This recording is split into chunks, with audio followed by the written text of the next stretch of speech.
বউবাজার স্ট্রিটের উপর এই কালীবাড়ি কলকাতার অধিকাংশ মানুষই এক নামে চেনে, ফিরিঙ্গি কালীবাড়ি।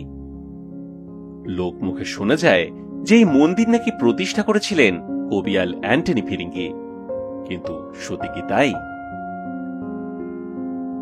মন্দিরের দেওয়ালের একটা ফলকে লেখা রয়েছে স্থাপিত 905 বঙ্গাব্দ, মানে ইংরেজি মতে ওই 1498 থেকে 99 সাল, মানে যেই বছর ভাস্কো ডা গামা ভারতবর্ষে পা রেখেছিলেন। মন্দির যদি সত্যিই সেই সময় তৈরি হয়ে থাকে, তাহলে কবিয়াল অ্যান্টনি ফিরিঙ্গি, যার আসল নাম হেন্সম্যান অ্যান্টনি, তিনি তো মোটামুটি ভাবে 18 বা 19 শতকের মানুষ। তাহলে তিনি সেই মন্দির প্রতিষ্ঠা করেন কি করে? এই মন্দির প্রতিষ্ঠার অন্য আরেকটা গল্প পাওয়া যায় হেনরি কটনের বইয়ে। তাতে তিনি লিখছেন যে এই কালী মূর্তি প্রতিষ্ঠা করেছিলেন শ্রীমন্ত ডোম নামের এক অন্তজ শ্রেণীর মানুষ। তিনি আজীবন দীর্ঘ 70 বছর ধরে এই কালী ঠাকুরের পুজো করেছিলেন।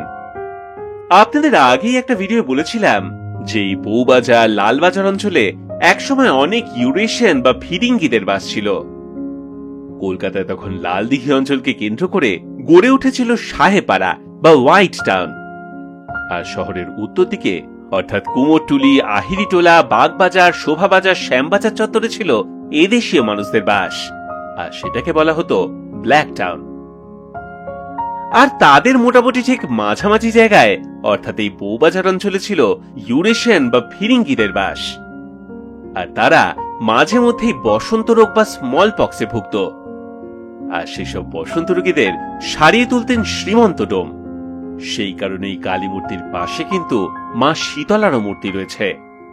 বসন্ত রোগ থেকে সেরে ওঠার জন্যই তো শীতলা পুজো করা হয়। সেই সব ফিরিঙ্গিরা রোগ থেকে সেরে উঠে এই মন্দিরে পুজো দিতে আসতেন, আর সেই থেকেই মন্দিরের নাম হয়ে যায় ফিরিঙ্গি কালীবাড়ি। তবে একটা প্রশ্ন তো থেকেই যায়, সত্যিই যদি এই মন্দির 1498-99 সালে তৈরি হয়ে থাকে, তখন এই অঞ্চলে এত ইউরেশিয়ান আসে কি করে?